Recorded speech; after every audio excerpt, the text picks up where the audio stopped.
From boyfriends with strange tastes to seeing the actual memories of a robot, there were so many unique and fascinating stories that came out of Sundance Film Festival 2022.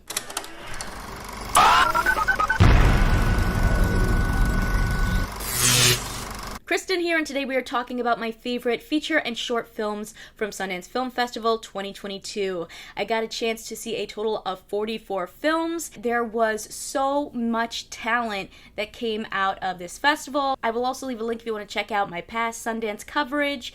And without further ado, let's dive into these films. John Boyega leads 892, which tells the true story of a Marine veteran, Brian Brown Easley, who held up an Atlanta Wells Fargo bank in 2017 in a desperate attempt to get his disability check that he was owed from Veterans Affairs. The film is Abby Damaris Corbin's feature directorial debut, and she expertly captured Easley's story without being gratuitous, portraying his untimely death with respect. Boyega delivers a layered performance full of frustration and empathy, and this also marks one of the final performances from the late Michael K. Williams. I hope that 892 will bring awareness and change to the way that Veterans Affairs works and the way that we treat our veterans after they come back home. A24's minimalist sci-fi film After Yang is about a family that purchases an AI robot named Yang to be a big brother for their adopted daughter. When Yang malfunctions and shuts down, they end up going on a stunning exploration of grief, memory, and identity. What's unique about this film is that we really get to see inside the mind of a robot. We're seeing the connection that Yang had with his family, his pondering on his own Chinese heritage, and even the hidden history he had before he came to this family. While he might not be a human being, Yang still has a past. And here we get to see the connection and the relationship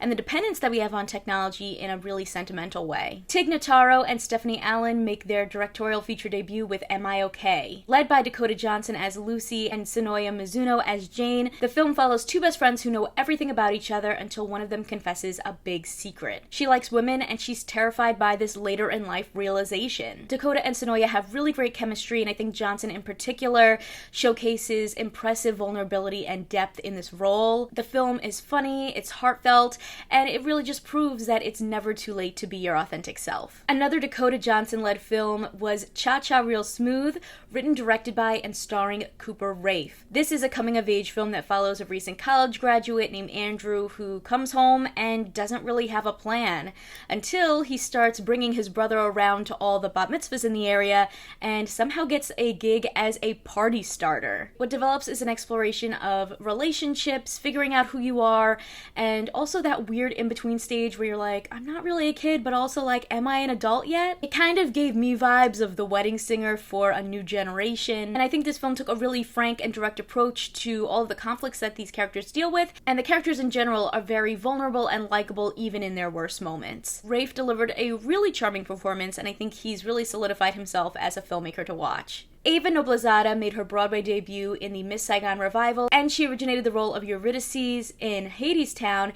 and now she's making her Sundance debut with the short film Champ. Noblezada plays Genevieve, who is a basketball player who reveals a dark secret about her coach to her other teammates, and the girls all team up together to get revenge. And I think Noblezada just is very compelling on screen.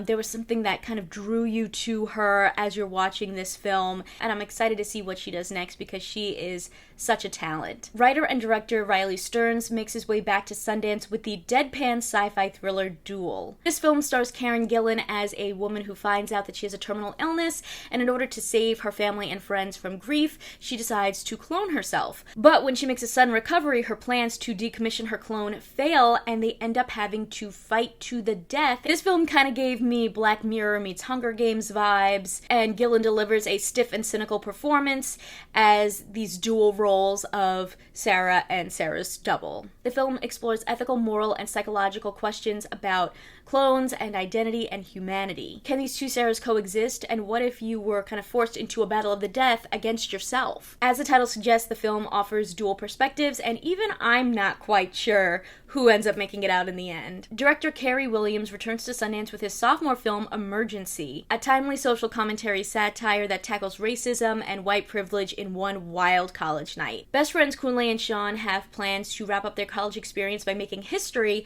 as the first black men to to go through the legendary tour, which is attending a whole bunch of frat parties in one night. But their plans go off the rails when they get home to get ready, and they find a random white girl just passed out in their living room. What ensues is a stressful road comedy that expertly explores racial biases, with these young men trying to help this woman without compromising themselves in the process. This film has a stellar young cast, and I think they do a great job of bringing a fresh and realistic take to this party comedy genre, which has traditionally been very white-led, and I think it really solidifies Williams as a cannot-miss director. Mimi Cave's directorial debut, Fresh, takes a sinister turn when Noah is invited by her new boyfriend Steve on a weekend getaway. I think it's best to go into Fresh without spoilers because they really take you on a wild journey. Lauren Kahn's original script delivers a darkly comedic and twisted allegory on the dating scene and the ways that some men exploit and mistreat women. Cave is the perfect person to direct, bringing Kahn's script to life with edgy style, grotesque sequences, and meaningful parallels, punctuated by a stellar retro soundtrack. Sebastian Stan delivers a career-best performance, going from awkwardly charming to completely unhinged. A disturbingly gory feature that explores the horrifying sides of modern dating,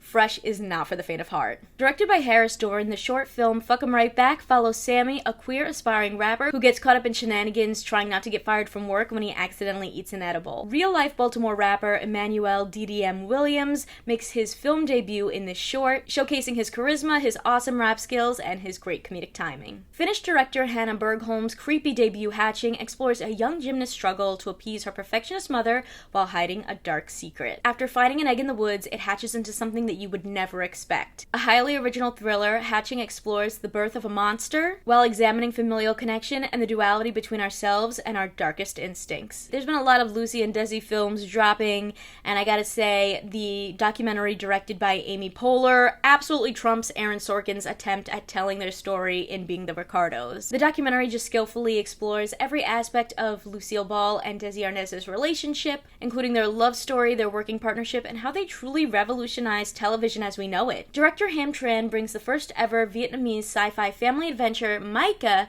to Sundance. With a colorful aesthetic of a Robert Rodriguez kids film, Tran tackles grief and friendship while highlighting the Vietnamese experience. The film also has a deeper meaning for him as he used it to overcome his own grief after losing his mother. Micah is fun for kids and kids at heart. Shark is the third short film following the dating adventures of Nash Edgerton's prankster character Jack. In this new story, Jack has finally met his match in Rose Byrne's Sophie. We see them going back and forth, pranking each other at their apartment, even at their wedding, but things take a bit of a turn on their honeymoon. Darkly humorous, Shark definitely makes a splash. Director Shalini Kantaya returns to Sundance with Tick-Tock Boom, a new documentary centered around TikTok's vast cultural and global impact. But what I really enjoyed about this film was that instead of focusing on the white rich kids that we all know that have come off of this platform, she centers the story around a more inclusive group of influencers, from Spencer X to Deja Fox to Feroza Aziz, whose lives have changed through the app and intersect with the political. So these are just a few of the feature and short films that I really enjoyed from Sundance. I definitely recommend checking them out.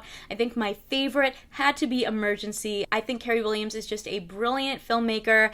I really saw so much potential in his film last year at Sundance, R#J, which was a Romeo and Juliet retelling, and I think in this film he just took it to the next level. Next up, I will be covering South by Southwest again, so if you enjoy this film festival coverage, make sure to stick around. You can also check out more of my work at popcultureplanet.net. Consider subscribing if you like my videos, and if you want to talk more TV and movies with me outside of the comments section, check out the exclusive Discord available on my Patreon at patreon.com/kmaldo. If you like this one, you can check out more of my videos right over here.